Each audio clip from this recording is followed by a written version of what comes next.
There was a man named Odion in our village. A good man, a farmer, and someone people respected. He was quiet and kind. But on that day, his voice shook the old court of the king. I was there, sitting among the people, and I saw everything. This is a story I will never forget, and I hope you listen carefully because it carries a lesson for all of us. Odion had a wife named Ebon. She was beautiful, full of life, and had a way of making everyone laugh. But one day a shameful thing came to light. Ebon had been unfaithful to her husband. She had broken the trust they shared and committed adultery. This was not something small in our land. Our laws were clear. Such a person deserved to be punished severely. Some said she should be put in jail for many years. Others whispered even harsher things. Odion brought his wife to the king's court himself. He was a man of integrity, and it was clear he was heartbroken. He bowed before the king and told him everything. The people murmured, shocked that Odion would expose his wife like that.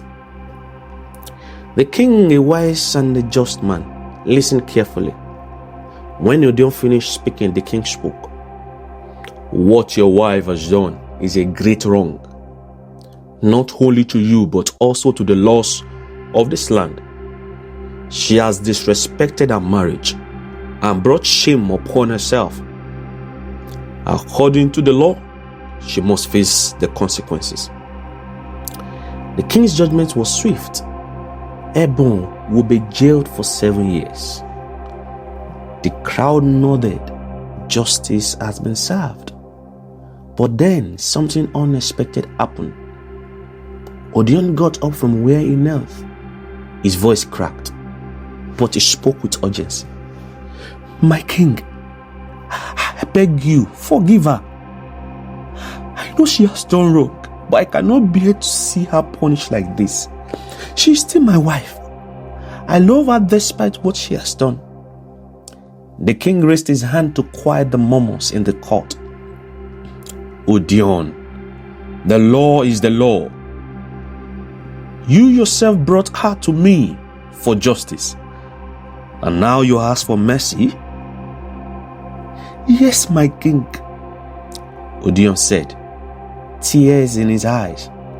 If there is a way for her to be free, I will do anything. Tell me what I must do.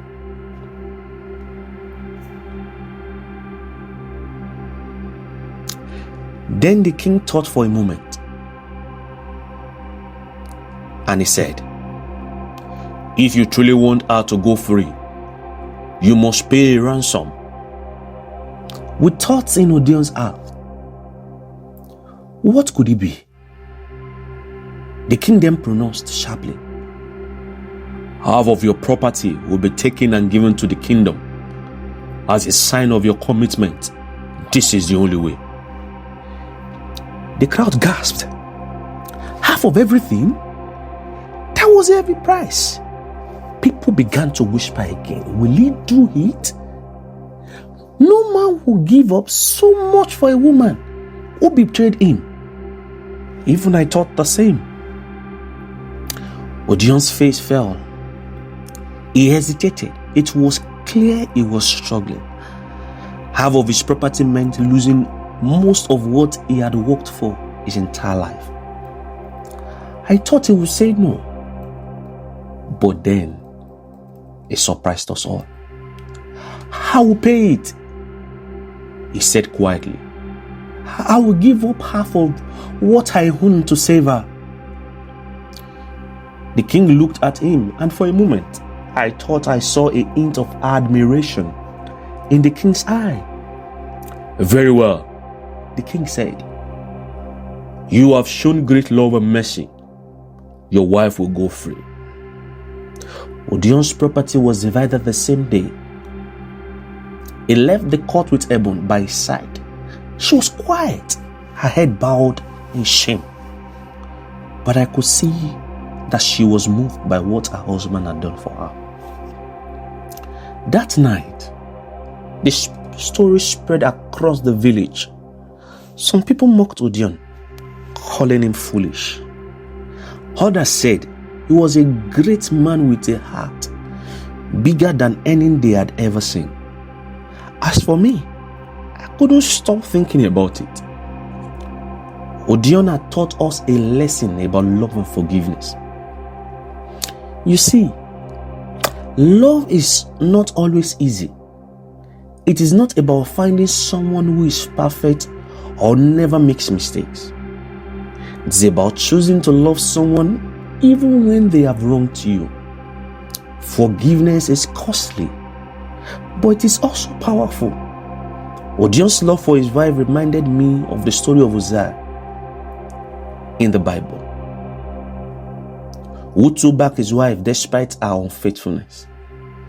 Just as Hosea's story shows us God's unconditional love, so did Odion's actions. I learned that day that love is not just a feeling, it's a decision, a commitment, and sometimes sacrifices. Odion saved his wife because he chose to love her more than he cared about his pride or his possession.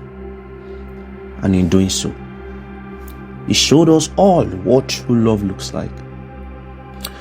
So, my friends, remember this. When someone you love wrongs you, think of Odion. Think of Hosea. Think of forgiveness. It is not weakness to forgive. It is strength. It is not foolishness to love. It is wise. And it is not easy. But it is worth it.